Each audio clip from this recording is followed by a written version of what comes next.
All right, you guys, let's look at the 2022 Steelseries Aerox 3. So right off the bat, this is a 2022 version of this mouse. You can see that written right here. This is a little bit different than a previous version of this mouse, which I think was released in like maybe 2018 or 2019, something like that. The main difference is that the skates and the feet are just positioned differently. So the other one had dot skates. This one has PTFE skates that it only has two, but it covers more of a surface area. Okay, so the question I want to ask today is, does this mouse hold up in 2025? Now, right off the bat, let's just look at the weight. So this is supposed to be Steelseries' lightest mouse that they offer. So here's a scale. Let's weigh it. 66.6. That is interesting, you guys. And the reason that's interesting is that this mouse feels heavy, and I don't know what it is. I'm guessing it has more to do with the weight distribution, which I'm learning as I test more and more mice. Weight distribution almost has more of an effect on my aim than the actual weight itself. So if I compare this to, for example, Logitech G Pro X Superlight, this one is perfectly weight distributed. It just feels super, super even, therefore it feels light. Now, granted, this one is a little bit lighter, but not by a whole lot, 61.5, but it feels way lighter. This one feels heavy, and I think part of the reason is because the battery is positioned in the back, and you can kind of see that maybe if you look closely. I'm not sure if it's showing up on camera, but the battery is in the back there. So what that means is that the weight distribution is slanted more toward the back. It's not like a huge deal. It's not as bad as, like, for example, the Logitech G309 with a AA battery. If you put a AAA battery in here, this feels much lighter. I did a video on that. Feel free to check it out. But with the AA battery, this is basically unusable. This one's not that bad, but it is something you notice if you compare it to modern mice for sure. Otherwise, shape by itself isn't bad. It flares out a little bit toward the back and then it narrows out toward the front. It's fine. I kind of find that if the mouse is a little bit longer, that shape might work better for my hand, because as it is, I feel like this back part gets a little bit in the way of my thumb. But it's not a big deal. It definitely is a fine shape. And I actually like the shape a lot, all things considered. It's just the weight distribution that I think isn't the best. Okay, the clicks. So how do they feel? Well, here's a click sound test.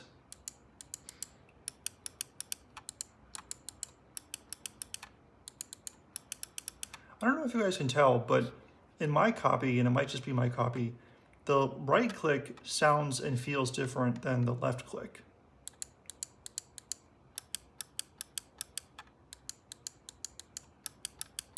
The left click is a little bit more tactile than the right click, and it's a little bit quieter. Not a huge deal, but it is something you kind of notice when you're using it. Otherwise, they're still a little bit plush, which I actually don't mind, but they're still tactile. So it has a plush sort of feeling until it hits the actuation, and then it becomes tactile. Not as good as, for instance, like in my opinion, the G309 from Logitech. These clicks, I feel, are among the best. They just feel very light, and they feel just very, very crisp. And I think we're going to see, as time goes on, that companies are going to start making their clicks much lighter than they currently are, because that is going to help with muscle memory, in my opinion. In other words, take, for example, the G Pro Superlight from Logitech. This one has some of the worst clicks I've ever used, personally. They're very, very heavy, and what I notice is that when I'm doing like a mouse accuracy test, for example, if I'm trying to hit my targets, I will apply enough pressure as I hover over the target to where I think the mouse is going to click, and then I move the mouse instinctively to go to the next target, but I've missed the first one because I didn't put enough pressure into the actual click actuation. Now, I know that sounds kind of crazy, but these little things matter, especially in game when you're constantly clicking and you want the mouse to get out of your way. That's why we have light mice, is to get them out of the way. But if we have light mice, why do we have such heavy clicks? It just seems like that's not what is helpful. The Aerox 3 doesn't have super heavy clicks, but they're a little bit heavy, you guys. They're not my favorite. They're definitely not my favorite. Again, if you use the G309 or like the Logitech G502, those have very, very good clicks, and I wish more mice would do that. And then the side buttons also feel pretty good. They feel solid. There's no play or anything, very tactile, just very good to the touch. The scroll wheel is pretty good. I mean, if you've used any other kind of rubber scroll wheel, it feels pretty much like that. All right, so a couple other things, you guys. So first of all, SteelSeries does say that this mouse is macOS compatible, but it's actually not. So here's the deal. You can install the software, which looks like this, and you can, it seems, configure macros and assign those to certain mouse buttons. So for example, I have a few macros set up here, and I have those assigned to the side buttons as well as the middle click button. But the thing is, those macros do not actually work. They don't do anything. In fact, most of the stuff in this software don't do anything. The acceleration settings, the deceleration settings, none of that does anything. The angle snapping, nothing. The only thing that does work here is you can change the polling rate and you can change the DPI level. You can also change the illumination, but that's it. So if you want to do anything more than very basic mouse functionality, you cannot use a Mac. But the tracking is pretty good, but you know, all mice are these days. It feels very much like any other mouse you'd buy these days.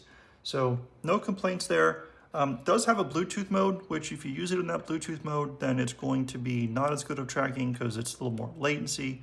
But if you use it in the wireless USB-C mode, then it works just fine. And the dongle is also USB-C, which this is kind of bittersweet because I love USB-C in general, but there is one problem with USB-C, you guys, and that is that unlike a traditional USB dongle, you'll see that the actual form of the dongle itself, the shape of the dongle itself, well exceeds the USB-C connection, whereas that's not the case on the regular USB-C instance. So if you try to plug this into a laptop with a USB-C port, USB-C ports tend to be a little bit more close together. You're gonna maybe have a problem. I actually could not install this anywhere on my computer or my monitor. I had to use an extension. That was kind of a problem, but there's ways around it. I'm sure you can be creative, but it's just one thing to think about. Overall, you guys, I personally am not convinced this mouse is holding up in 2025. I think the clicks are a little bit heavy. I think the feet are okay. They're not the best. And I think the weight distribution is a little bit too back heavy. I think SteelSeries could do better with this. I think they can get us a sub 60 gram version of this mouse. I think they can fix the weight distribution, and I think they can improve the clicks to be a little bit lighter. And then I think you'd have a real competitor on your hands. I also wish they'd make it Mac compatible, but anyway, decent mouse. If you get it for a good price, maybe it's still worth it, but definitely, in my opinion, I would not pay full price for this in 2025. All right, guys, thanks for watching.